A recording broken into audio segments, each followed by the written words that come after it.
Procrastination is a killer of progress.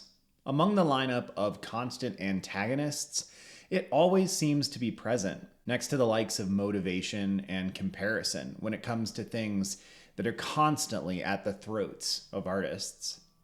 But procrastination promises much and delivers only a fleeting, dismissive relief in the moment.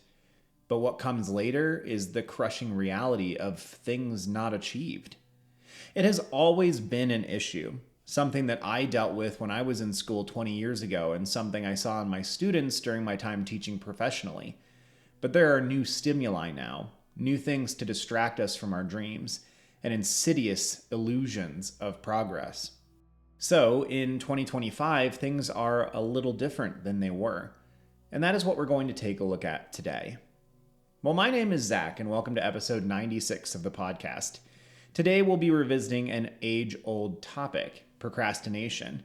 I actually talked about this in episode 15 of the podcast as well.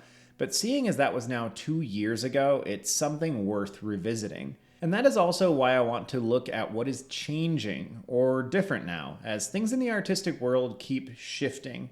Or rather, social media keeps shifting and it seems to pull art along with it in its wake. So as we get started, do you struggle with procrastination? Does it ever rear its head in strange and unpredictable ways? Let us know in the comments below. It is always helpful for me and for others to see what struggles come our way. And it can often be a beneficial thing to someone else who is watching and listening to see that they are not alone in these struggles. Art can be so isolating by its nature that it's just a lovely gift when you're able to offer someone else that lifeline. Well, what is procrastination? This seems perhaps a silly question. Procrastination is something that we all understand, and yet defining things usually helps when it comes to managing them. So procrastination is the purposeful or unconscious putting off of tasks and duties, usually until the last moment. Often this results in panic, rushed work, or no work at all. In some of us, this comes from a perfectionistic streak that leads us to make everything we do of the highest caliber possible. But for others, it is simply the distractions of a rich life that keep us from diving in. There are, of course, many other reasons that this can happen. In fact, some of the reasons we explored last time and are available in the past episode that is linked below are overwhelm, distractions, waiting for motivation or inspiration, fear of starting, a lack of priority, and there's several more that are actually in that podcast as well. So check it out in episode 15 if you'd like to touch base there before you come back here. But in this particular episode, I want to take a look at what has shifted in the last couple years, what we missed in that first episode, or what particular issues exacerbate this concern, the concern of procrastination in 2025. So I'm going to explore some of the myriad issues and talk about some ways that each might be countered. And of course, let me know in the comments any that you feel I missed or any that you would like to hear about in the future. The first thing, though, that I want to start with is something that I feel personally the older I get. I am 38 years old and I'm getting really close to turning 40, and I don't feel a lot of negativity about that. But I do have this particular fear, which can sometimes lead me to procrastinate things. It's fear that too much time has passed, fear that I've gotten too old, fear that you just don't have the time left anymore. Now, this is kind of a hard concern to wrap your head around, and it's kind of an odd one too if you really think about it in a practical sense. Procrastination is putting off something to do later, so how can putting something off to do later really be connected to the concept that you've already waited too long? In this particular sense, it becomes less of a pushing things off for later and more just avoiding engaging them in the moment. Procrastination is often putting things off to a later point, but sometimes it can just be putting things off forever. And that's a really scary, detrimental thing to engage in. But as time moves forward, as we age and as we watch young up-and-coming artists, as we see an ever-increasing quantity of artists online, there is this element, this kind of demon in the back of our minds that can come up and say, you don't need to jump into that today. Like, look at all these kids. Look at all these young folk who are doing this thing. Like, you're so far behind. Like, you need to wait until you have a little bit more time at your disposal to do this. Or maybe, you already let that ship sail and it's just, you're not going to be able to do this. This is one of those things that is kind of an odd component of procrastination because it's less of that putting off and more of a just avoiding. But I think that it's still basically the same concept. There is something that is pushing you away from engaging in the thing that you want to. Another side of this is that self-deprecation that comes from, why the heck didn't I start earlier? And I think most of us have this. Ironically, when I talk to young people who are maybe just out of high school or just out of college, they seem to have a lot of these same feelings. It doesn't seem to be linked only to folk who are getting older like me. There's this idea now that you should have started earlier, that everyone else is better than you, and that you've been left in the dust. And maybe that is true. I have to allow for that possibility, but the reality is the situation has shifted. And I do think it's shifted substantially in like the last 10 to 15 years, but it continues to ramp up. Even 2 years ago when I did this, mentioning things like AI, it was mostly this concern that AI was eventually going to take over the stuff that we were able to produce. But the difference nowadays is that there is so much AI art that we are seeing on YouTube, on Instagram, and in other places that I'm sure the kids engage with that I don't. And it's so prevalent now that sometimes you have to check things. Sometimes I'll go to watch a video and then I'll realize that the thumbnail is AI and I can't like unknow that. And so I'll usually just, go off of the video and go do something else. But there's simply so much of it these days. And it makes it feel like there's this ever increasing quantity of art and artists out there that are doing what you want to do better than you can do now. Again, the internet by its very nature has done this to us, has exposed us as humans to way more pieces of information and way more input than we probably are built to encounter. It breaks us down because humans are not built to function in communities in the tens of thousands to millions of people.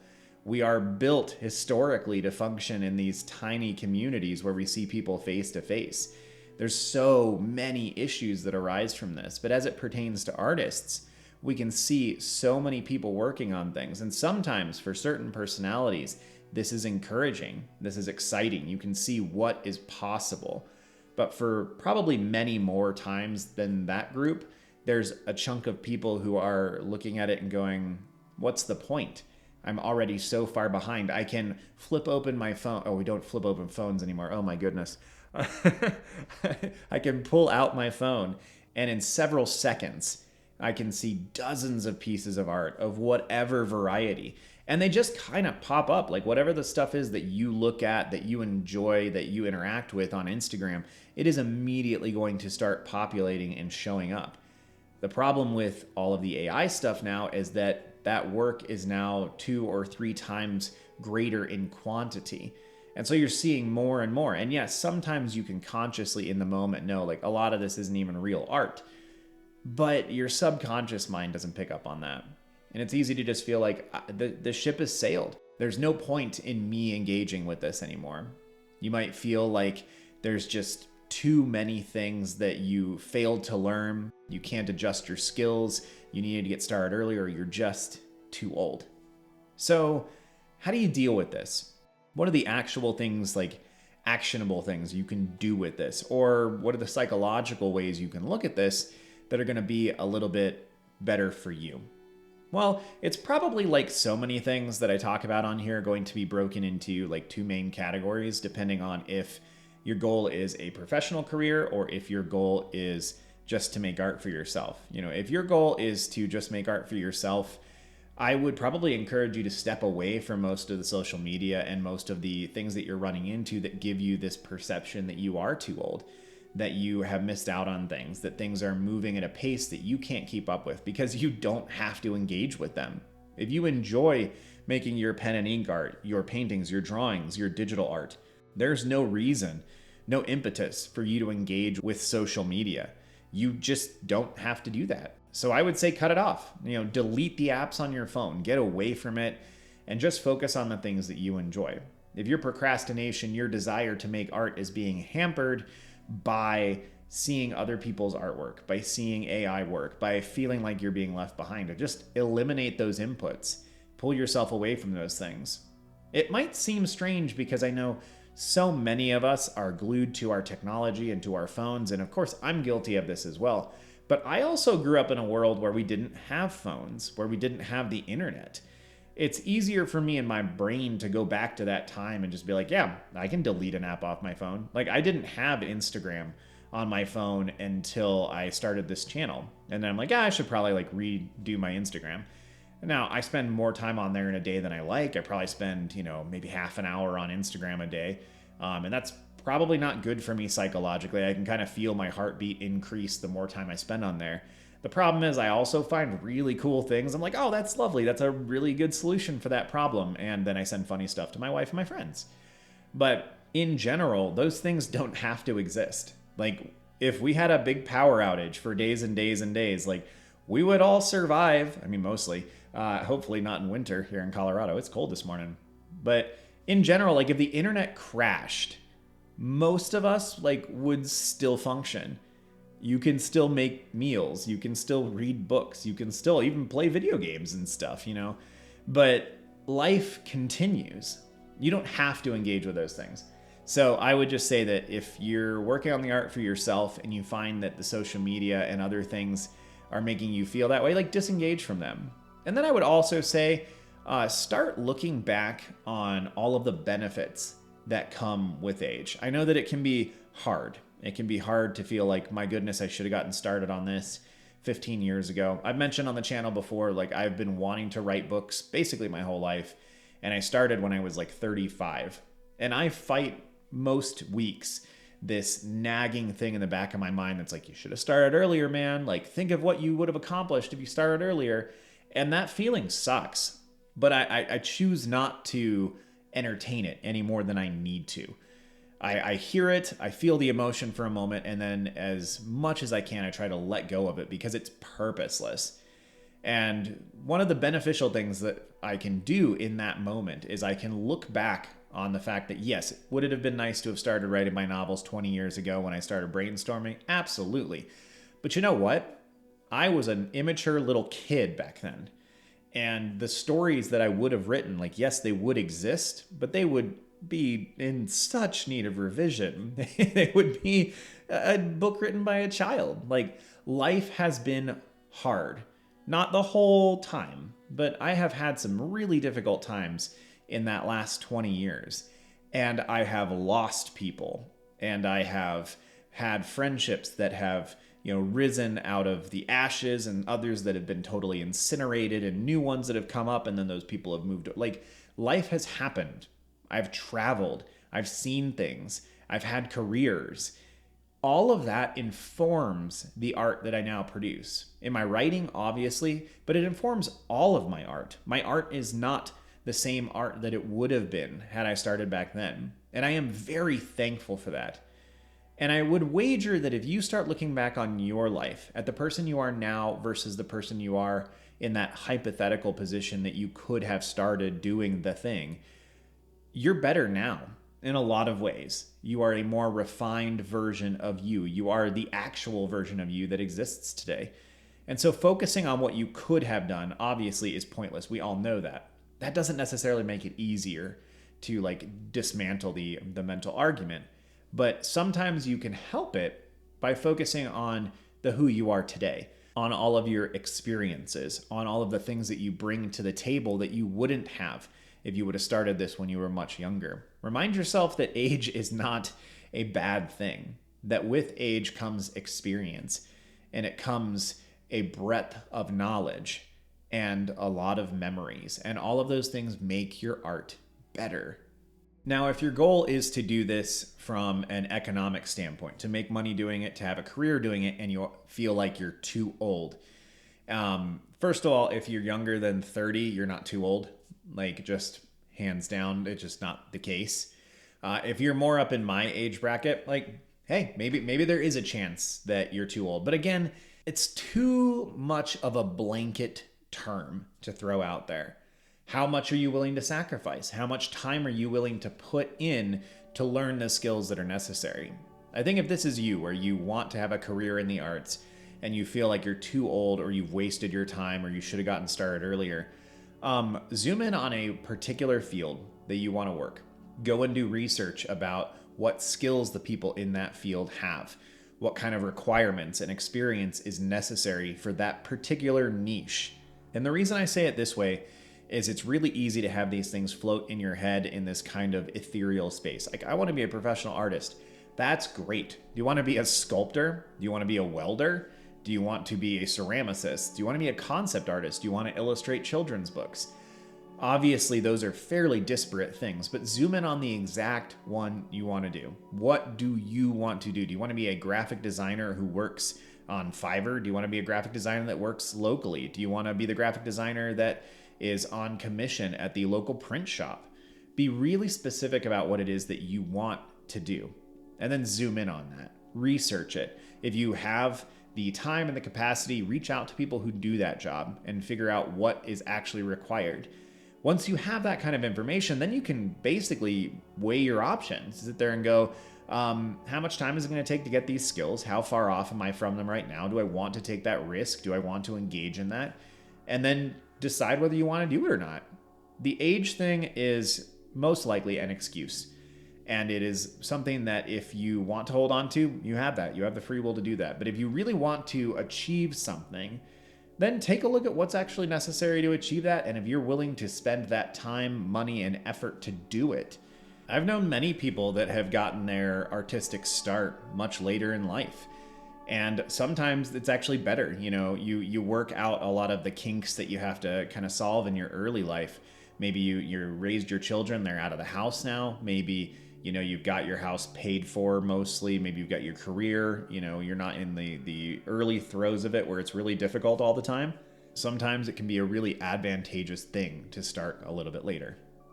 This next category actually banks off of the prior one pretty well, and that's life responsibilities. So this might seem a little funny, but as we just talked about the fear of being too old, there are other things that come along with that as well. Maybe now you have kids, or you're married, or you have that career that's consuming all this time and energy. And these are likely good things, but they do consume a tremendous amount of energy nonetheless. And that can lead to pushing off some of your artistic goals and endeavors. And this is probably a pretty likely one for procrastination. It's easy to push off your artwork when your toddler is sitting there in front of you and wants to play. I don't know how many days I'm sitting there and trying to get to work, and my daughter is like, hey, come play with the Legos with me, Dad. And in that moment, I'm always doing the calculations of like, okay, how late do I want to stay up? What all needs to be accomplished?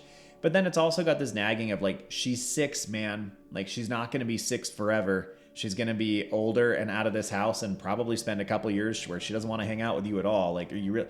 And so all of that plays in my mind. It's like, well, like, yeah, I'm going to choose like actively in this moment to procrastinate my artwork or whatever else so I can spend time with my kid.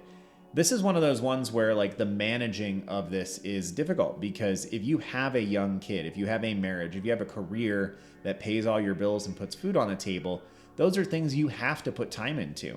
So it's probably less of like pushing away your kid and not playing with the Legos in order to focus on your artwork as much as it is balance.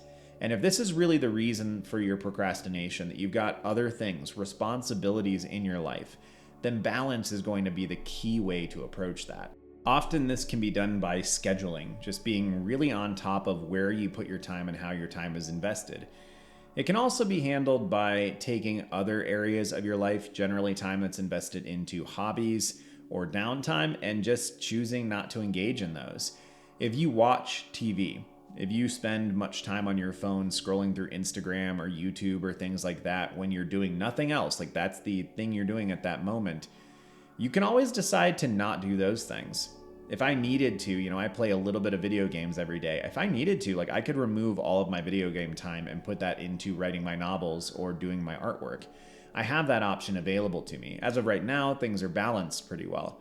I also try to schedule things. I try to, during particularly intense portions of the year, I will schedule out 1 hour blocks for everything that I do during my day so that I get everything accomplished that I want to.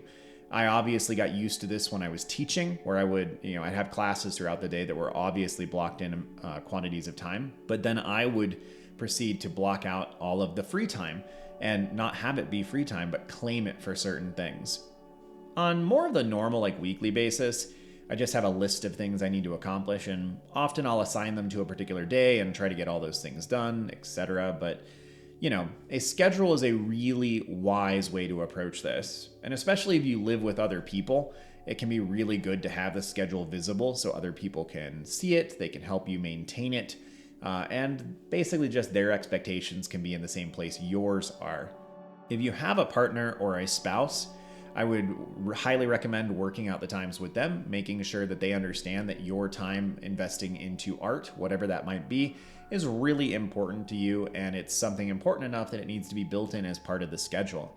If you do have children and you share the parental duties, I would recommend trading out time where you can have the kid or kids for an evening each week so they can do something. Maybe they can just go take a long bath. And then you can, do the opposite another day where maybe you can get out of the house for a couple hours, go to a coffee shop. These kinds of conversations are important to have with anyone you live with your roommates, with your partner, spouse, whatever it might be. If you are a single parent, this is obviously going to be a far more difficult situation, and you're going to have to focus primarily on taking care of yourself and the kid or kids. And then you just kind of find time wherever you can get it. And again, this might be, if the art is really important to you, probably not a lot of downtime. You're probably spending time that you would be spending watching television or playing video games, putting time into your art. But survival first, you got to take care of yourself and your kids in that scenario. It's a difficult situation any way you slice it. If that is you, if you are a single parent, hats off to you. It is a tough gig. There are 2 of us to our 1 kid, and it already feels like a lot of work. I cannot imagine if it was just me and I had 2 or 3 kids. As a teacher, I saw it all the time, and man, we tried to do everything we could to help those parents because it is a tough situation. So if that's you, I'm sorry. I know it's hard. I know you're doing the best you can. Hats off to you. Whenever possible, it's good to change kind of your normal structure of time as well. If you are able to get out of the house, if you're able to take, your lunch break in your cubicle or your office and work on some art, then anything you can do to kind of shift up your normal is really good.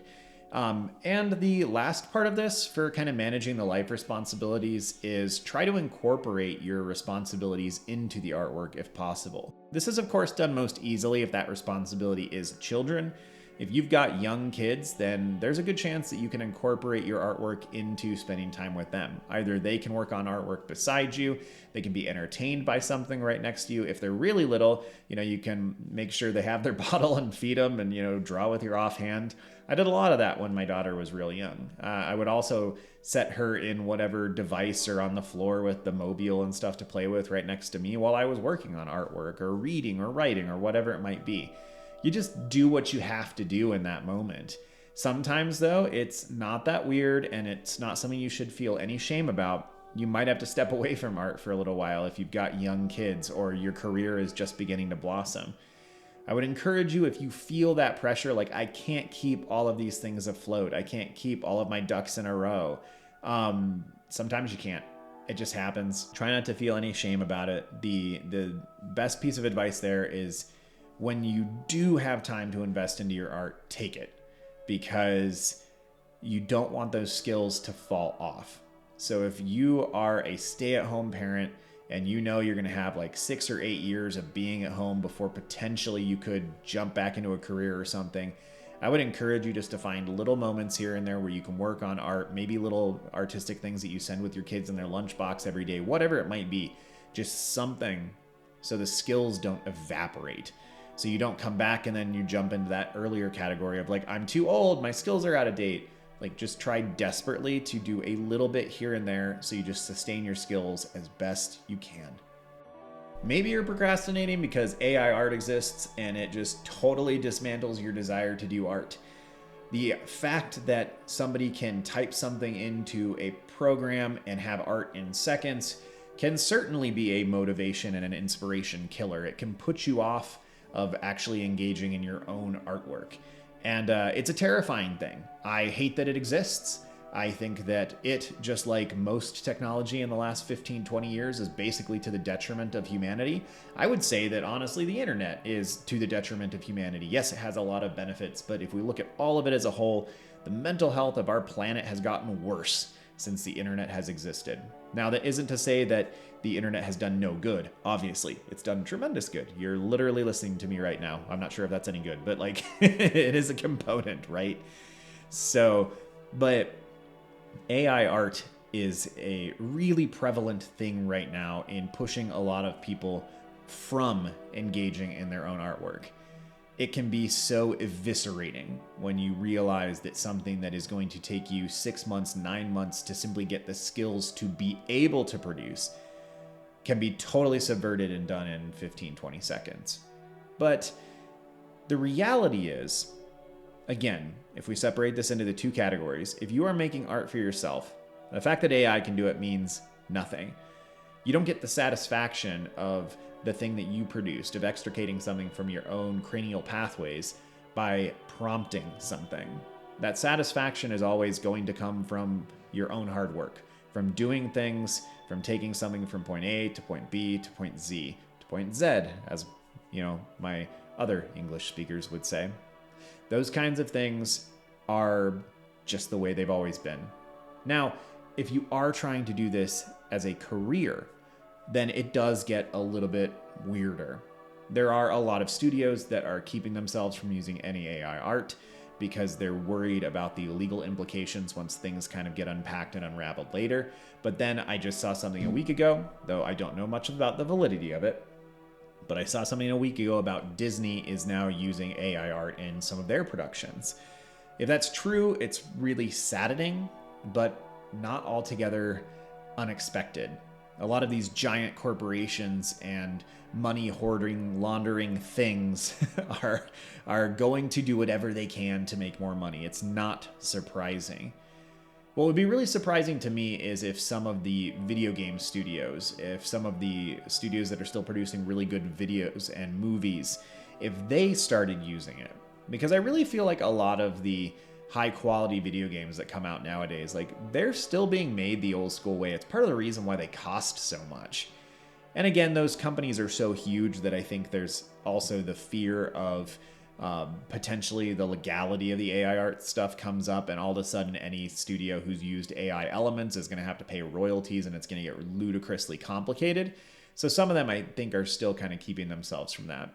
But we're talking mostly about the procrastination. You want to have an art career. You want to make money making art. You're procrastinating that because the AI art is there. And maybe there's part of you that feels like, I need to learn how to use it. And that's part of what's keeping you from art. And probably more are, I want to engage in the art. I want to have this career, but I can't do it, or I don't feel like doing it, or I've lost my hope to do it, or I've lost my motivation to do it because the AI art exists.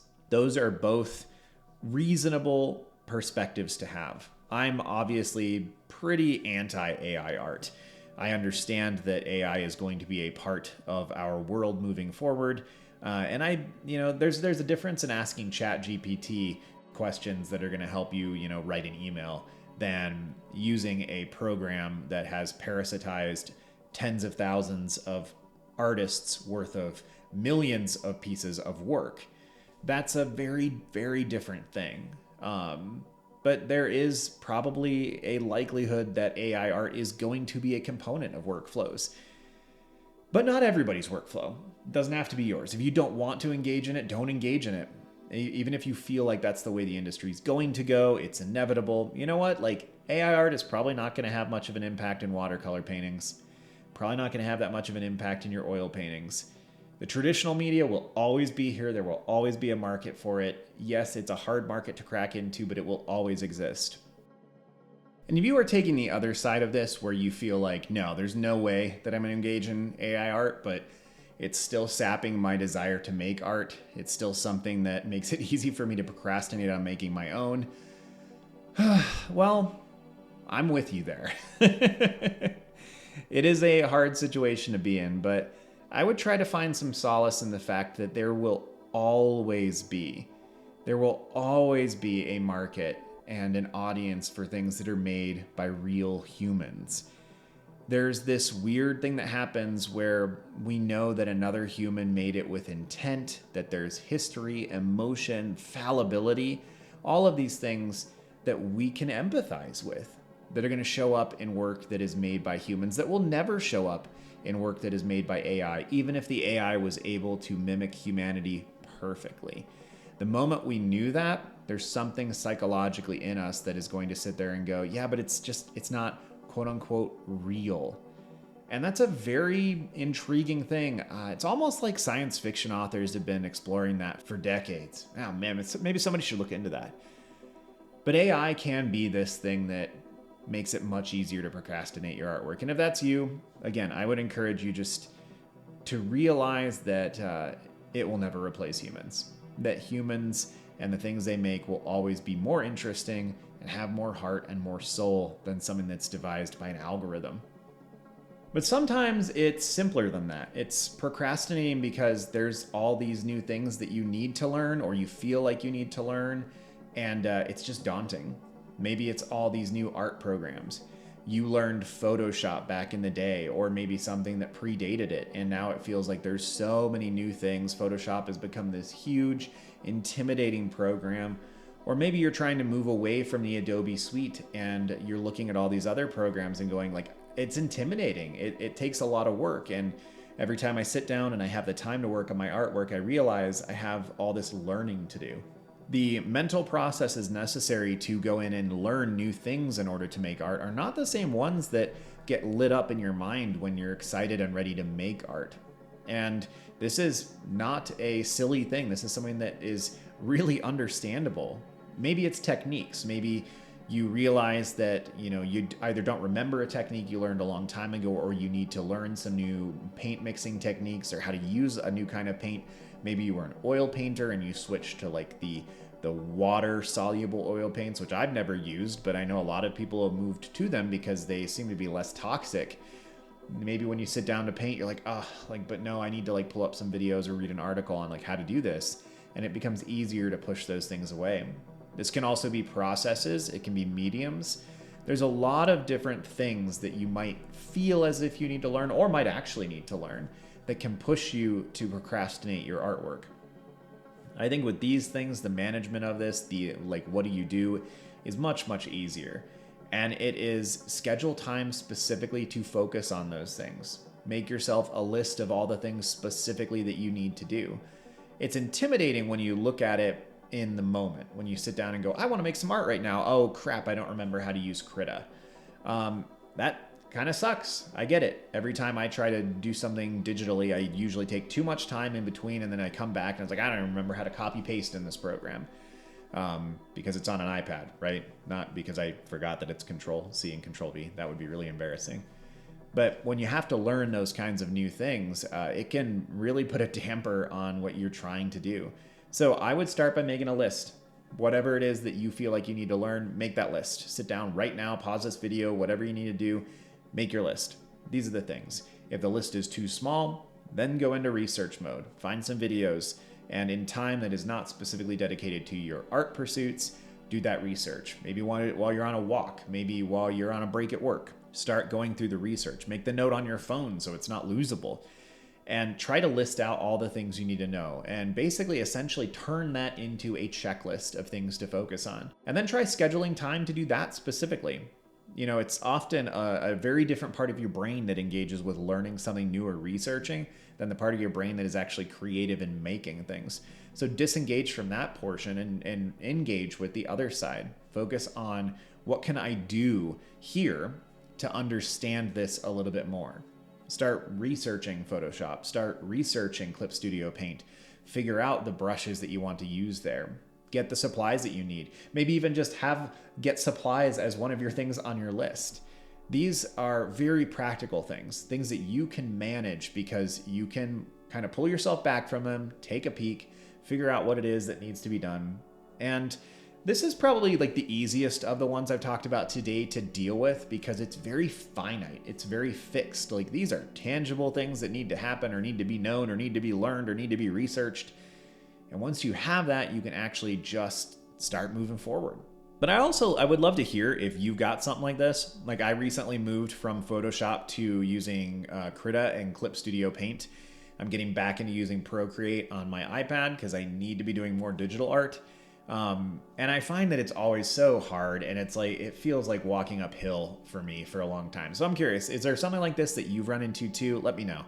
The last thing that I want to focus on today with means of procrastination or things that push you towards procrastination is burnout. Though this is a separate issue in its own right, so many of these negative things that afflict us as artists are linked to one another. Burnout can very easily lead to procrastination. When you're tired, you're worn out from the grind, it's so much easier to postpone starting the next thing. And I'm not going to spend a ton of time working on strategies for dealing with burnout here. I'm actually just going to have a link in the description below to my podcast episode on burnout. But I just wanted to spend a couple minutes here because I wanted to acknowledge it. Because if you are listening to this and you've gone through everything I've talked about so far and you're procrastinating and you still haven't found something that is the catalyst, something that is the reason, I want you to look into this. Are you tired? Are you exhausted? Does it feel like waking up and existing right now is just so demanding? I've seen a lot of stuff in the United States right now, which is where I live. And regardless of where you are on the political spectrum, there is stuff happening that is daunting and is exhausting. And even if you're, pretty apolitical, just paying attention to everything on the news is so tiring. And if you are the kind of person who is compassionate and you're taking care of people in your community, you're aware of the needs of all the people around you, life is hard for a lot of people right now. And that leads to this just general exhaustion in life. A burnout, not necessarily from art, but a burnout from life in general. But the other side of this, and probably far more applicable to artists, is the fact that if you have been trying for a long time, you've been at this for years, and you find that you're procrastinating, you're pushing things off, there's a really good chance that you're just tired. That your nose has been to the grindstone for too long. That you've burnt yourself out. And if that is you, I am sorry. It is a hard place to find yourself. It is almost inevitable when you're an artist, because being an artist is hard. Yes, it's wonderful and beautiful and an expression of creativity and maybe the highest calling that a human can have, but it is exhausting because inevitably your emotions, your heart, your soul, your spirit are all tied up in tiny little lines that come out of your hands and your fingers. It's so weird, so strange, so beautiful, so wonderful, and so exhausting. And so if you are finding yourself struggling with procrastination and nothing else that I mentioned on here has touched upon your particular symptoms, I would encourage you to investigate burnout, to try and take a look at yourself honestly. And if you do find that you're burnt out, I would do some research on how to work on that. Like I said, I have another podcast on artistic burnout. I would encourage you to check that out if you want. It's linked in the description below. But I am no authority on this. I am just a human being on the internet who worked as an artist and teaching people how to make art and how to be artists for many years. But I don't have all the answers. A lot of times I feel like so many of these issues, it's just about unpacking them, being introspective, understanding yourself, where you're coming from. Sometimes it's really helpful to hear that other people have similar struggles, to hear about other people's struggles. It can be easy to kind of get inside another person's head and work through it backwards from there. And that's really the hope of these things. I suppose the biggest hope is that you feel less alone listening to this. You are not just another human floating out there in the ether. You are part of a brotherhood, a sisterhood of artists who have spanned back to the dawn of humanity, who engage in beautiful, wonderful, terrible, crazy things. And you are not alone.